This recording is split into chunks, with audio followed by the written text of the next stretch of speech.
KPTCL RR ನಂಬರ್ಗೆ ಆಧಾರ್ ಜೋಡಣೆ ಮಾಡುವುದನ್ನು ಕೈಬಿಡಬೇಕು ಎಂದು ಆಗ್ರಹಿಸಿ ಕರ್ನಾಟಕ ರಾಜ್ಯ ರೈತ ಸಂಘ ಹಾಗೂ ಹಸಿರು ಸೇನೆ ಚಿಕ್ಕಬಳ್ಳಾಪುರ ಜಿಲ್ಲಾ ಶಾಖೆ ಕೆಪಿಟಿಸಿಎಲ್ ಆವರಣದಲ್ಲಿ ಬೃಹತ್ ಪ್ರತಿಭಟನೆ ನಡೆಸಿದರು.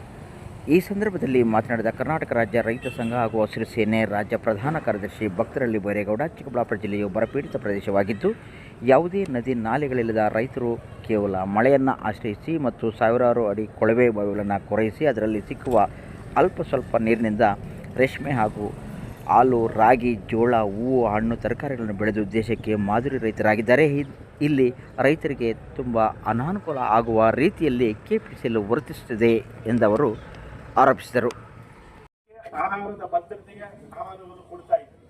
ಆದರೆ ತಮ್ಮ ಇಲಾಖೆಯ ಸಣ್ಣ ಲೋಪದಿಂದ ಬೋರ್ವೆಲ್ ಎತ್ತುವುದು ಎಣಿಸೋದು, ನಾನು ಒಬ್ಬ ರೈತನ ಅನುಭವ ಆಧಾರದಲ್ಲಿ ಬೋರ್ವೆಲ್ ಎತ್ತಿ ಎಣಿಸಬೇಕಾದ್ರೆ ಕನಿಷ್ಠ ಪಕ್ಷ ನಮ್ಮ ಭಾಗದಲ್ಲಿ 15,000 ರೂಪಾಯಿ, 15,000 ರೂಪಾಯಿ, 32 ಲಕ್ಷ ಬೋರ್ವೆಲ್ ಅಂದರೆ ಎಷ್ಟು ಕೋಟಿ ಹಣ ಆಗಿದೆ. ರೈತನ ಪರಿಸ್ಥಿತಿ ಇಷ್ಟೊಂದು ಗಂಭೀರ. ಇದ್ರ ಬಗ್ಗೆ ತಾವು ಸಣ್ಣ ಚಿಂತೆ, ಇಲಾಖೆಯ ಜವಾಬ್ದಾರಿ ಹೊತ್ತಂತ ಅಧಿಕಾರಿಗಳು ಕರೆಕ್ಟಾಗಿ ನಿಭಾಯಿಸಿದ್ರೆ ರೈತನ ಪರಿಸ್ಥಿತಿ ಬಹಳ ಗಂಭೀರ. ತಾವು ತಲೆಗಿಟ್ಕೊಳ್ಬೇಕು. ಸರ್ಕಾರಕ್ಕೆ ನೀವು ಹೇಳ್ಬೇಕಾಗಿರುವಂಥದ್ದು ಏನು, ಇವತ್ತು ಆ ಯೋಜನೆಯನ್ನು ವಾಪಸ್ ಮಾಡಿದ್ದೀರಿ ಅಂತೇಳಿ ಸರ್ಕಾರ ಹೇಳ್ತಾರೆ. ದಯಮಾಡಿ ಅಕ್ರಮ ಸಕ್ರಮ ಪದವನ್ನು ಬಿಟ್ಟು ರೈತರು ಏನು ಅರ್ಜಿಯನ್ನು ಹಾಕ್ತೀವಿ 24,000 ಅಥವಾ 28,000 ತಿಂಗಳ ಅದನ್ನು ಎಲ್ಲರಿಗೂ ಕೊಡೋ ರೀತಿಯಲ್ಲಿ ತಾವು ಆಗ್ಬೇಕು ಅಂತೇಳಿ ಎರಡನೇ ವಿಚಾರ. ಇನ್ನು ಸೋಲಾರ್ ವಿಚಾರದಲ್ಲಿ ಮೂರನೇ, ಸೋಲಾರ್ ಮಾರ್ಕೆಟ್ ಅಲ್ಲಿ 1,70,000 ರೂಪಾಯಿ ಸೋಲಾರ್ ಪ್ಯಾನಲ್ ಸಿಗ್ತದೆ 3 HP. ನಿಮ್ಮ ಸರ್ಕಾರದ ಯೋಜನೆ 1,90,000. ಯಾವ ನೀತಿ ಅನ್ನೋದ್ರ ಬಗ್ಗೆ ಒಂದು ಗಟ್ಟಿ ದನಿಯಾಗಿ ಈ ಜಿಲ್ಲೆಯಿಂದ ತಾವು ಇರ್ತದೆ. ಅದರಲ್ಲೂ ವಿಶೇಷವಾಗಿ ನೀವು ಕೊಡುವಂತ ಏನು ಸೋಲಾರ್ ನಮ್ಮ ಭಾಗಕ್ಕೆ 100ಕ್ಕೆ 100 ಭಾಗ ಆಗಲ್ಲ ಅಂತೇಳಿ ನಾವು ಬಲವಾಗಿ ಹೇಳ್ತೇವೆ. ಯಾಕಂದ್ರೆ ಶಿಡ್ಲಘಟ್ಟ ತಾಲೂಕಿನ ಲಿಂಗಮಕೋಟೆ ಬಳಿ 2,000 ಅಡಿ ಬೋರ್ವೆಲ್ ಅಂತ ಈಗಾಗಲೇ ಇತಿಹಾಸ ಇದೆ.